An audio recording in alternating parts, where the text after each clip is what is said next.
Hello दोस्तों, कैसे हैं सब। मैं हिमांशु स्वागत करता हूं आप सबका आपके अपने चैनल कॉमिक वर्ल्ड पर। तो चलिए दोस्तों, शुरू करते हैं राज कॉमिक्स में भेड़िया सीरीज की कॉमिक मौत मेरे अंदर का दूसरा और अंतिम भाग। सावधानी से चढ़ता हुआ भेड़िया वहां आ पहुंचा। मेरा अनुमान ठीक निकला। जंगल पर खून और लाशों की बारिश करके ये यहाँ विश्राम कर रहा है। क्वाक। खतरे की गंध नुचैला ने भी सूंघ ली थी। क्वाक क्रुंच। इसे परजीवी अंडा कहां से मिला? क्या गजारा से? नुचैला भयानक ढंग से चीख कर भेड़िया पर झपटा। काक्रुंच। भेड़िया जो अपने अंदर पल रही मौत से भी जूझ रहा था, साथ ही जंगल के प्राणियों की रक्षा के वचन की खातिर भी जूझ गया था। मगर गजारा तो खड्ड में गिरकर मारा गया था। ओह, मुझे याद आ रहा है कि जिस वक्त गजारा खड्डे में गिरा था उस वक्त कई गिद्ध खड्डे के ऊपर मंडरा रहे थे। शायद वे गजारा के मांस के लिए उस पर झपटे होंगे और वही गजारा ने एक गिद्ध में अंडा दे दिया होगा जो विकसित हो गया। इसका मतलब गिद्ध परजीवी गिद्ध के शरीर में जल्दी विकसित हो गया। यानी कि मेरा प्रतिरोधक शक्ति काम कर रही है, वो कवच बन रही है मेरी। क्वाक। अन्यथा गिद्ध परजीवी से पहले भेड़िया परजीवी विकसित होकर बाहर आ जाना चाहिए था। भेड़िया ने उसे चट्टान पर पटक मारा। क्वाक क्रुंच। तू भी जंगली है, मैं भी जंगली, मगर तुझ में और मुझ में फर्क सिर्फ इतना है कि मैं रक्षक हूं और तू भक्षक। लेकिन जल्दी ही फड़फड़ाकर नुचैला बला की तेजी के साथ भेड़िया पर झपटा। क्वाक। ओह, इसके पंजों में भेड़िया परजीवी आ गया है और ये उसे नोच डालेगा। उफ। मेरी समस्त नसें झंझना उठी हैं। अगर मैंने फौरन ही परजीवी पर से इसकी पकड़ न हटाई तो ये परजीवी को खींच डालेगा, जिसके खिंचते ही मेरी मौत निश्चित है। अब भेड़िया के सामने यही रास्ता था। मुझे इसे दोबारा मुझे इसे दबोच कर नीचे कूद जाना चाहिए, मगर इतनी ऊंचाई से गिरकर तो यूं भी इसकी उसकी हड्डियों का सुरमा बन जाना था। भेड़िया ने वह निर्णय कुछ देखने और सोचने व समझने के बाद ही लिया था। मेरा प्रयास सफल रहा। गिद्ध परजीवी ने मुझे अपने पंजे से मुक्त कर दिया। छपा। क्वाक क्रुंच। पानी के नीचे निर्बल हो गया है। इसका जिंदा रहना बेहद खतरनाक है, क्योंकि यह भी किसी दूसरे प्राणियों को बीमार कर सकता है। इसे तो मैं मार ही डालूंगा। गिद्ध का मस्तिष्क उसका सबसे नाजुक अंग होता है। इसके मस्तिष्क पर चोट करते ही यह मारा जाएगा। क्वाक क्रुंच। जेन ने थाम लिया उसका हाथ। बस करो, यह मर चुका है भेड़िया। जेन, हमें इस खड्ड में जाकर देखना है कि गजारा की लाश वहां है या नहीं, क्योंकि गिद्ध परजीवी को अंडा वहीं से मिला होना चाहिए। खड्ड में भेड़िया व जैन को गजारा की लाश कहीं दिखाई नहीं पड़ी। गजारा अभी जिंदा है जैन। गिद्ध परजीवी की तरह वह अभी न जाने कितने और प्राणियों को उनके जिस्म में अंडा देकर प्रदूषित कर सकता है। अगर ऐसा हो गया तो पूरे जंगल में मौत का शासन हो जाएगा भेड़िया। मैं जंगल पर मौत का शासन कायम नहीं होने दूंगा जैन। मुझे अपना अभियान तेज करना होगा, क्योंकि न जाने कब मेरे जिस्म से भी फूट निकले भेड़िया परजीवी, और न जाने इन्हें खत्म करने में हुई देरी जंगल में और कितने खौफनाक परजीवी पैदा कर दे। इसलिए अब इनका अंत करने के लिए मुझे अपनी गदा का आह्वान करना ही होगा। जय देवता। जंगल के एक हिस्से में दहशत व खौफ से काले पड़ने लगे तो उस बस्ती के लोगों के चेहरे। गजारा, गजारा। गजारा ने जंगल में जो आतंक बचाया था उसकी खबर पहले ही शायद वहां पहुंच चुकी थी। अतः पूरी बस्ती में शमशान जैसा सन्नाटा छा गया।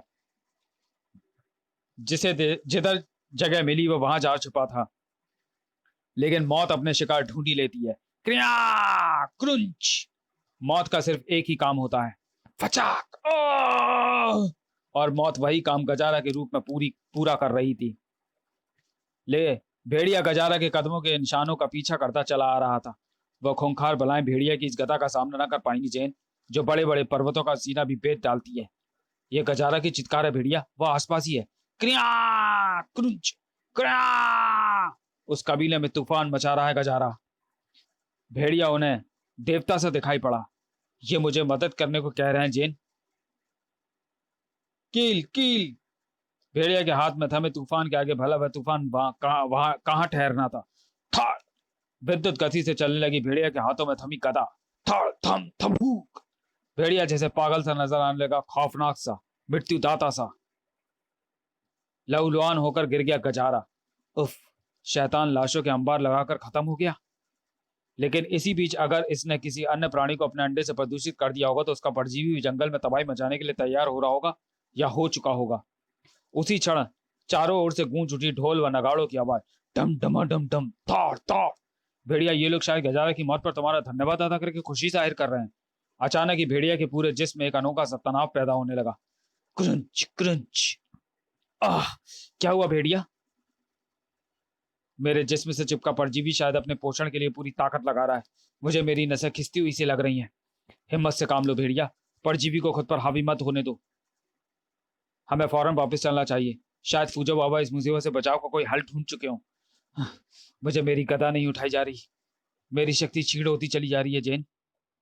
गदा के लोप हो जाने का आदेश देना ही पड़ा भेड़िया को। गजारा की मौत की खुशी का जश्न ढोल व नगाड़ों की आवाज से और तेज होता चला जा रहा था। ठाड़ धम डमाडम ढम। पुनः तड़प उठा भेड़िया। ग्रुंच। मगर वो पल भेड़िया के लिए बेहद कठिन व असहनीय था। इसे बंद कर दो जेन। ढोल नगाड़ों की आवाज से वो शैतान परजीवी सक्रिय हो जाता है और जैसे मेरा जिस्म फोड़कर बाहर आने की कोशिश करने लगा है। भेड़िया की वह हालत देखकर चीख पड़ा जंगली सरदार, नगाड़े बंद करो। नहीं, उस आवाज को बंद मत करो, चीख पड़ी थी जेन। हाँ सरदार, उस आवाज को बंद मत करो क्योंकि तेज आवाज परजीवी के लिए घातक है। इससे पहले परकाला व गजारा के साथ हुए युद्ध में भी भेड़िया उन विजयी होते परजीवियों से अत्यधिक शोर होने के कारण ही जीत पाया था। तेज शोर से यह परजीवी बुरी तरह से बेचैन होता है और अपने पोषक के रक्त से अपना पोषण नहीं कर पाता। यही कारण है कि अभी तक यह पूर्ण विकसित नहीं हो पाया। जेन, तुम ठीक कह रही हो। भेड़िया के शरीर से परजीवी को नोच फेंकने के लिए ढोल नगाड़ों का लगातार बजते रहना जरूरी है। बजाओ, और जोर से बजाओ। इसकी आवाज से भेड़िया तड़पेगा, मगर वो तड़प ही उसे जिंदगी दे सकती है।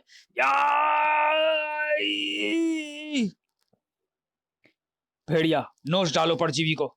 धम धम धम। जल्दी करो भेड़िया, नोच डालो शैतान को। भेड़िया का पंजा परजीवी के झिल्लीदार जिस्म में कस गया, जिसकी जड़ें भेड़िया के जिस्म में पैवस्त थी। ऐसा लगा भेड़िया को जैसे अपने सीने से अपना हृदय खींचकर निकाल रहा हो वो। क्रंच। उस वक्त बुरी तरह तड़प उठा भेड़िया।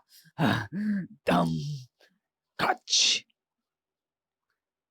भेड़िया के उस अर्ध विकसित परजीवी को जेन ने अपने पांव तले कुचल डाला। खच। जेन के कंधे के सहारे ने जैसे भेड़िया के सारे दर्द का एक सुहाने दर्द में बदल दिया। अब तुम ठीक हो जाओगे भेड़िया। आओ भेड़िया, मैं तुम्हारे जिस्म में पट्टियां कर दूं। तुम्हें इस समय आराम की सख्त जरूरत है। सचमुच उसे आराम की अब सख्त जरूरत थी। अगले दिन अब मैं परजीवी के रहस्य की तह तक जाऊंगी भेड़िया। पता लगाऊंगी कि आखिर वो परजीवी पैदा कहां से हुआ,